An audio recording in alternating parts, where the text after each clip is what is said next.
Hello, my name is Diana Quatto of shamancestors.com. My mission is to bring the ancestral and cosmic wisdom of the Americas into everyday modern life to help you reclaim your soul purpose and remember who you are, why you're here, and where you're going as you face life's challenges. Recently, I began a new series on oracle cards and how to use them. We learned what oracle cards are, and I introduced you to my brand new Oracle deck, the Sacred Circle Spirit Animal Oracle, which is based on the Sacred Circle or Medicine Wheel of North America. I also introduced you to the Inner Circle portals of the Medicine Wheel and the 17 cards that accompany it. We also looked at the first 4 portals of the Outer Circle and those cards. There are 8 cards of those for the East, West, South, and North portals, the 4 cardinal directions. Today I'm going to introduce you to the 13 moons, which finish out the outer circle.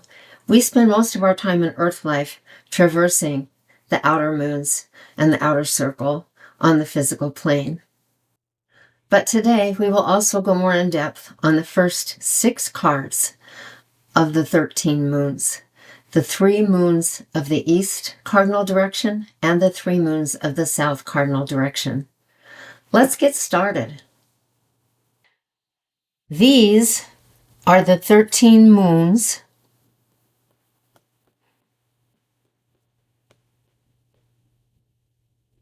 of the outer circle. They provide you with the way of moving through the many phases of life in synchronization with all of nature, all of creation. Like the moon, you will pass through many phases in your life, some more than once. The moonstones mark the year and establish time for the material world in terms of seasons, time of day, time of life, elemental plan, human aspects, and much more. They also provide you with the understanding needed to celebrate growth and change in your life. You will spend a great deal more time exploring the 13 moonstones of the outer circle than you will exploring the powers of the 12 building blocks directly, because their teachings are so interconnected with the physical world. The moonstone teachings are fluid in that they wax or wane in relationship to each moon's lunar cycle of approximately 28 days. Because a typical lunar year is divided by 12 moons, the rare 13th or blue moon appears approximately every 2.5 years. The next one occurs at the end of May 2026. The teachings of all 13 moons will influence and teach you whenever you meditate upon them or draw upon them in a reading, regardless of the position they appear in. Even so, you are always traveling around the sacred circle, whether consciously or not. You enter it at the point of your birth, which gives you certain powers, gifts, and purposes. But it is essential for you to explore the other moons consciously throughout your life, to learn as much as you can from them. If you remain open to all the lessons that the moonstones can teach you, then they will reveal the right messages to you at the most appropriate times. Since the 13 moonstones are best understood through the medicine of their spirit animal guides, there is only one card for each of them. Let's take a closer look at the first 6 moons, the moons of the East and South Cardinal Directions, through the cards of the Sacred Circle Spirit Animal card deck. First, we have the windy moon, red-tailed hawk, mid-March to mid-April. This is the moon of the spring equinox, the first moon of Waban of the East, which teaches you about energy, intensity, catalyzing change, fearlessness, and optimism. The red-tailed hawk is its spirit animal because it carries all of those qualities and is the only bird that can fly above the eagle. Because it flies to the sun, the hawk is believed to be the carrier of cosmic forces from the absolute sun, which you'll see these delineated on the card. It carries the higher processes and consciousness from our origins from the absolute sun and brings the medicine of the sun, which is enlightenment, clarity, realization, and self-realization from the spirit realms to teach us how cosmic light came to earth. You can see that it here is soaring above the clarity of these wonderful mountains who reach up to the sun. Its haiku says, "The red-tailed hawk stares beyond my eyes with clear sight from the higher realms." Next, we have the pink moon Beaver, mid-April to mid-May. It's the second moon of the East. This moon teaches you about creating through perseverance, stability, and practicality. Beaver is the master builder of dreams and home, and is the prime architect of all waterscapes, which is where all your dreams reside. And by the way, water contains all the memories from everyone that ever lived on the earth. Science has actually proven that it contains that and is affected by them. Beaver will teach you how to execute your dreams through the power of design, hard work, self-reliance, and perseverance. And it will also help you look deep inside yourself with playful affection to release the fears and doubts that hold your dreams. And here we see some cosmic constellations surrounding this pink moon with some other moon phases. Could be from this place or from the cosmos. And this ancient beaver back here is absorbing all that energy to pass it on to the other beavers who will create the designs that are needed for us to build and execute our dreams properly on the earth. The haiku says, Beaver builds visions across the rivers of time, designing my dreams. And you can see the river of time delineated here and through the light, all the way up to the cosmos in the pink moon. Next, we have the flower moon, which is Deer, mid-May to mid-June. It's the third and final moon of the East. It teaches you how to see beauty in yourself, in others, and in your environment, and teaches you about your own healing capabilities through the eyes of love and compassion. Deer is its spirit animal. During the hunt, deer leads people from civilization back to the wilderness, to their wild, free, liberated nature. And you can see the deer is bounding with great freedom here. Is a messenger from the mountain spirits, an animal power and totem of gentleness, sensitivity, intuition, grace, and peace. And to me, the deer is full of light. And here you can see it carries the Southern Cross, the Merkaba up here, because it brings and has the seed of life here. It carries all the archetypes with it. In some of the Native American lores, it's a staff bearer that carries the wisdom staff from the sacred mountain to the planet and back to reveal all the truth that is contained in these magical symbols. And here I have him bounding across a beautiful flower forest because it represents the month of May. And then you have the moon, the full moon, which is the divine feminine, the gentleness that comes with it. The deer is such a proponent of. The haiku says, Deer bounds swift and sure, its gentle spirit shining through all-knowing eyes. Next, we're going to move on to the hot sun moon. Woodpecker, mid-June to mid-July, is the first moon of Shanodis, the spirit keeper of the south. It is the first moon of summer and the moon nearest the June solstice. Woodpecker represents the hot sun moon and can teach you about spiritual growth, balance, nurturing your efforts. It takes off from the earth with a long, boundless flight that represents spiritual growth.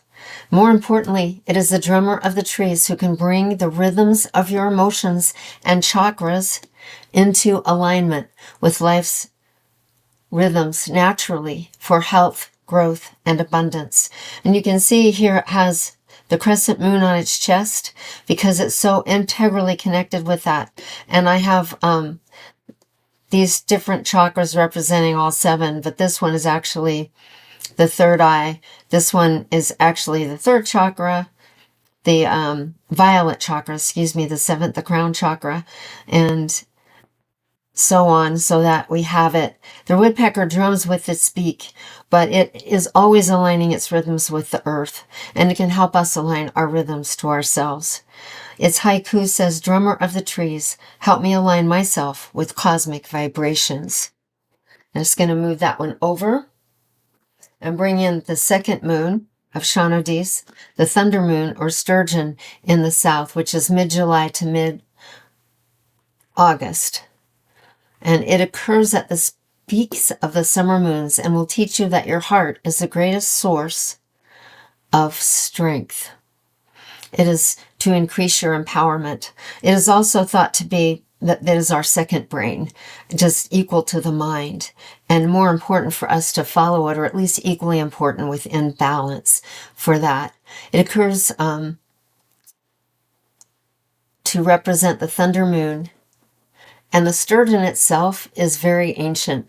It's an ancient fish dating back to the time of the dinosaurs. It can help you to find perseverance and determination in the face of adversity because it has survived all these centuries.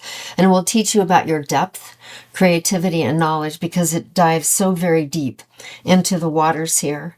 And it can help you stay true to your course. And underneath the water, you can see these two sturgeon going true to their own course. In this case, they're going on two separate paths. This sturgeon is flying high because they also jump very high.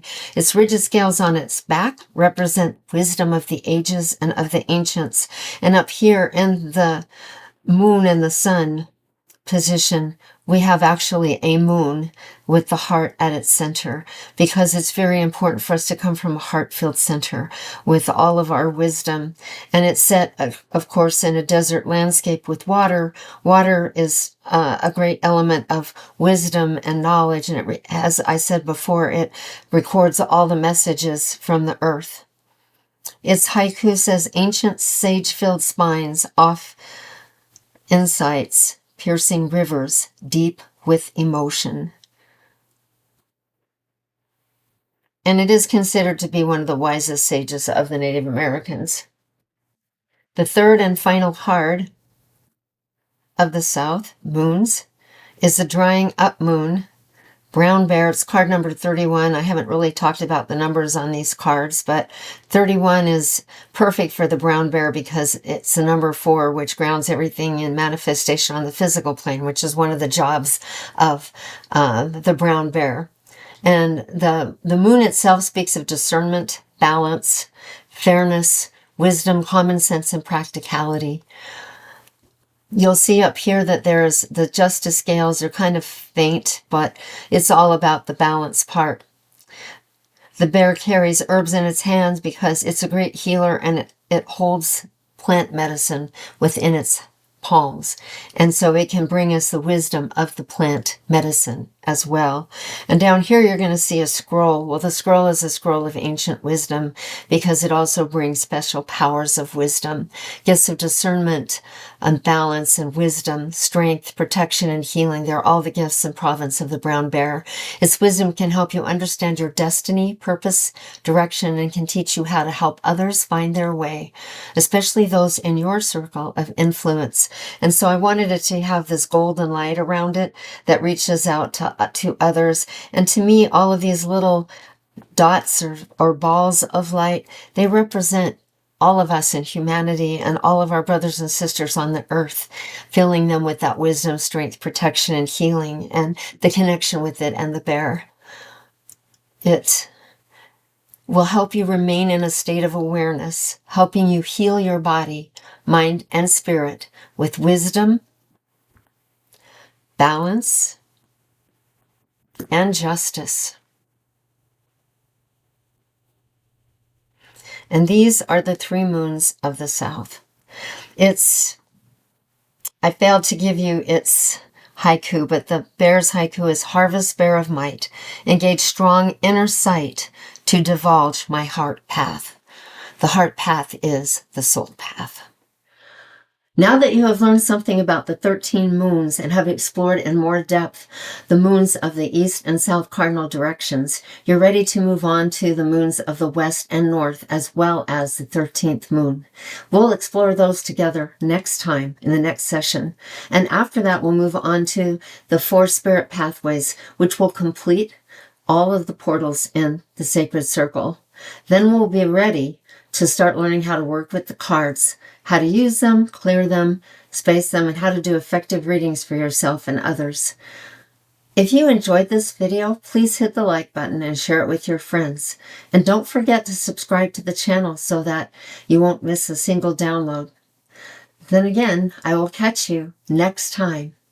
Looking forward to it. Many blessings and much light.